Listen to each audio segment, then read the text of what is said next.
Hey, good morning everybody, and welcome to the vlog. I hope the start of your day is amazing, or whatever you happen to be watching it. You know, I'm not here to show you Perdita. I really want to show you some animals I don't typically show very often, like the Solomon Island skink here, this Carusha zebrata. Absolutely incredible animals, and of course we have a pair, and we hope that they would eventually breed. As a matter of fact, a year ago, I thought the female was gravid. Now, they only have one baby. On rare occasion, they may have twins, which is pretty cool, but unfortunately we didn't get any babies yet, but that's okay because we're patient. We've got all the time we need, but when they do have babies, it will be absolutely incredible. And the reason they only have one, or sometimes on the rare occasion too, is because they're born about half the size of an adult, which is pretty darn awesome. And the thing that's amazing about these guys, they're from the Solomon Islands, and believe it or not, they live in social groups, right? So in the wild, they'll literally pair up and stay monogamous their whole life, but then they're living with other animals, and believe it or not, will look after one another. Even the babies, another pair would look after this pair's babies. It's just cool to think of reptiles in a social setting like that, where they actually form a group. Now, you don't see these around very much anymore because they're pretty endangered in the islands. You don't see them, and that's through overcollecting, deforestation, and stuff like that. But they are cool little animals, and these are really, truly awesome little monkeys. And of course, we have our Bowlins Python that I haven't showed you guys since it's kind of gotten a lot bigger. It's almost its adult color now, right? It's that black and yellow. Remember when I first got this little monkey? It was actually almost like a rusty red color and kind of more of a white. Well, it's really getting that adult color, and now it's only going to get more black and more yellow, and that black is going to have the same sheen as Night Fury. I tell you what, Bowlins Pythons are one of the more unusual snakes I've ever worked with, but you can see how big it's getting. I mean, it's probably tripled its size since I've gotten it. Just a really interesting animal from the mountains of New Guinea. So they're definitely an animal that people haven't quite figured out. There's been some captive breeding of them, but very rare, not very often. And we really think that it's probably because maybe barometric pressures, maybe it's the temperatures. I mean, who really knows what it is? But I can honestly say, out of all the snakes I've ever worked with, Bowlins Pythons are some of the most unusual for sure.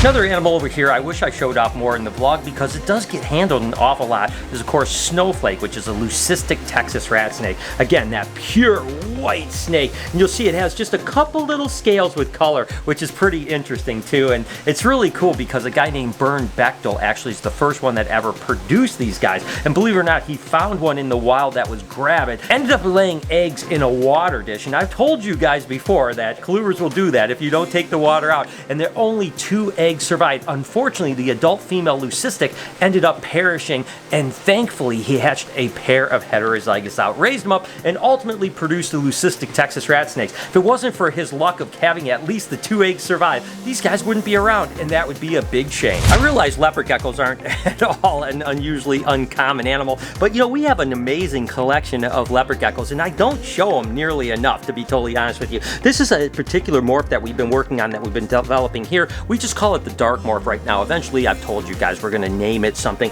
but it's interesting. It just causes like really high production of melanin. Now, there's a few different dark morph lines out there, but not one that still shows the pattern like this, and it really does a bunch of really cool things. So I do need to get leopard geckos in the vlog more because, like I said, we have hundreds and hundreds of absolutely gorgeous leopard geckos that I should show off, and I just hardly ever do. It's not because I don't love them, it's just because they haven't made it into the vlog. Let me know in the comments if you guys want to see more leopard geckos. Of course, Euromastics are really interesting little guys. I love that little face that they have going on. I mean, it's so interesting. I always say it almost looks like a little frog face. I mean, definitely a face that a mother can only love, but I think they're absolutely cute. And they actually kind of are through the deserts of the Middle Eastern part of Africa, and they're an animal that needs really hot temperatures. I mean, the hot spot should be 130, 140, and then interesting enough, they'll eat seed and then vegetation. So you wouldn't look at an animal like this and think that it was a seed eater. I think it's the only lizard I know that actually one of their primary diets is seeds, which is really interesting. And of course, they have that really spiky tail, and that's basically a form of defense, right? They're gonna wedge themselves into crevices,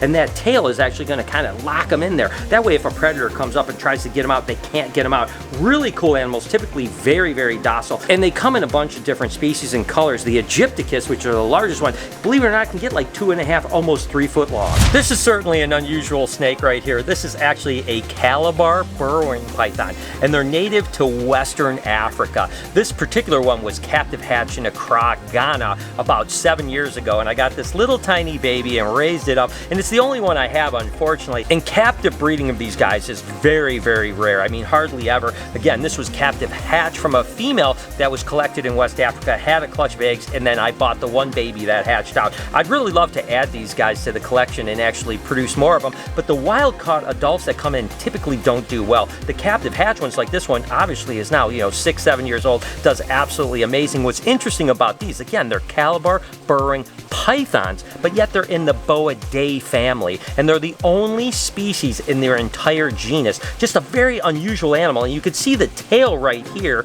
looks almost exactly like the head that is buried, and that's their defense mechanism, right? Is that they're going to bury their head, and there's that little head popping out right there. You can see it confuses any predators, like what's its head, what's its tail. And also they're such a unique boid, right? Because typically boids will have heat pits. These guys don't have any heat pits, which makes it unusual as well. I'm not really sure why they're in the Boidae family, to be totally honest with you. I don't even think they should be in the Pythonidae family. They're a weird animal. I'm not exactly sure how to describe them, but of course they spend most of their life burrowing down. That's why they have that kind of heavy palated head that has a really strong bone so that they can burrow deep into the actual hard dirt. Just a cool animal, so unusual, and one that I would really love to get more of because I think they're one of the coolest and most unusual, bizarre snakes I've ever worked with. Then there's the Albino Darwins carpet python. Absolutely wonderful animal, and the original albino actually did pop up in Darwin, Australia, and it's kind of one of those stories that I don't know the whole truth. No one really knows the truth behind it, but it's kind of a sad story. Of course, Australia doesn't export animals, so you can't get animals out of there,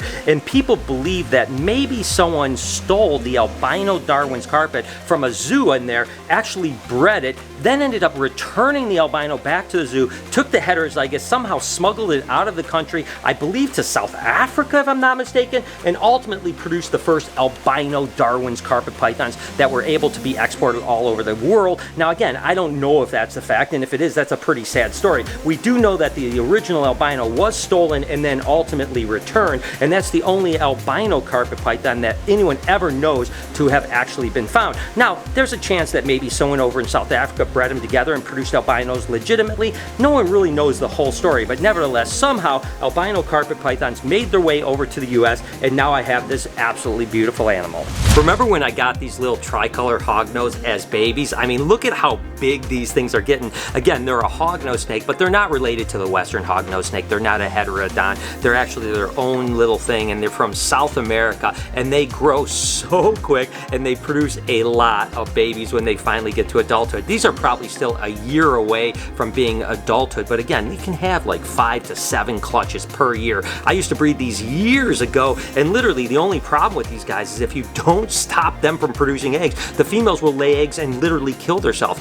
All they do is lay eggs. So you have to literally take the males out and separate them, sometimes into like other parts of the room so they don't smell each other, so that the female actually stops laying eggs, because they'll literally breed themselves to death. And that's what actually happened to our colony. We just had 2 females, but over a course of like a 5-year period, we produced a ton of them, and finally the females just ran out of gas, and unfortunately we didn't hang on to babies, and we didn't have them for, gosh, I don't know, probably 10 years or so. Well, we finally bought another small group of them. I think there's 2 males and 4 females, so I am super excited that here maybe in 2022 we can breed these guys again, because I certainly love them. A couple frogs that I rarely show on the vlog that we have that I really do love are called White's tree frogs. These ones are what they would call the purple phase of them. Typically they're more of a green animal, and they actually sometimes will call them dumpy frogs as well. These guys can be in Australia, Indonesia, even in New Guinea, and typically when they get older, those kind of eyebrows that are on them kind of go over their eyes, and that's why they call them dumpy frogs as they get bigger. Now they're being bred for a few different ones. You can get bluish ones, purple ones, yellow ones that they call honey, and of course the green ones as well. Really cool frogs, and a really good pet animal too, because a lot of frogs you really don't want to handle that because they have a secretion that if you wipe off that secretion can actually be really detrimental to the health of the frog. In the White's tree frog's case, they actually have kind of a waxy cover on it, so you can actually handle these guys, which makes them a really cool pet frog for sure, and they're awesome. I mean, they're just super cool, so definitely an animal that I think is absolutely adorable, and I need to show off more. Another weird looking body shape, kind of like the Calabar burrowing python, but these are actually sand boas. Now, a lot of people think of sand boas, they think of Kenyan sand boas because those are the ones that you see the majority of. And Kenyans are actually beautiful animals, but these are actually rough-scaled sand boas or conachus. And the reason they're called rough scale sand boas is, quite frankly, look at, they have rough scales, almost like sandpaperish, like little beads. Very interesting animal, live bearing animals that'll have up to 10 babies a year. Really just a very unique animal. I love them.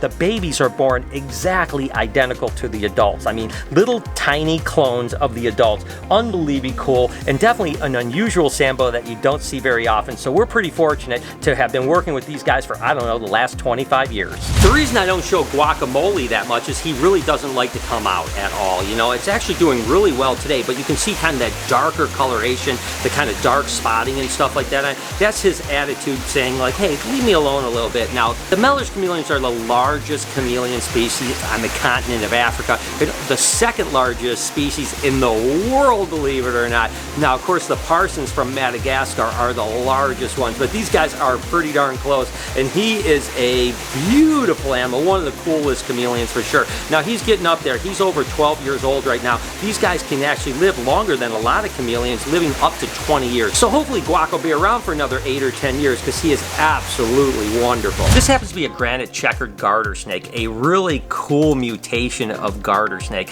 Now, albino checkered garter snakes are probably the most common mutation of garter snake, and the reason why checkers are so good is that they really adapt to eating mice better than probably any other garter snake. So they're a really cool animal. But that being said, if you decide you want a snake that you don't want to eat rodents, you can get a garter snake because they'll eat worms, they'll eat fish and stuff like that, and you don't have to feed them rodents. But checkered garter snakes will eat rodents pretty readily, and that's why I think a lot of people end up getting them. And this happens to be a recessive mutation that causes all of this graniting that is absolutely incredible. I've had these animals probably for the last, 8 to 10 years, and we've been producing them for the last probably 5 years or so, and they are absolutely ridiculous. Another pretty cool colubrid is actually the Noblocki, or what they call Tarahumara mountain king snakes. They're a Pyromelana, so it's much like the Arizona mountain king snakes, but they have a lot more triads, which are those little bands, right? And then the bands actually end before they go all the way around the belly, almost making it a saddle band in a way. Absolutely ridiculously cool animals.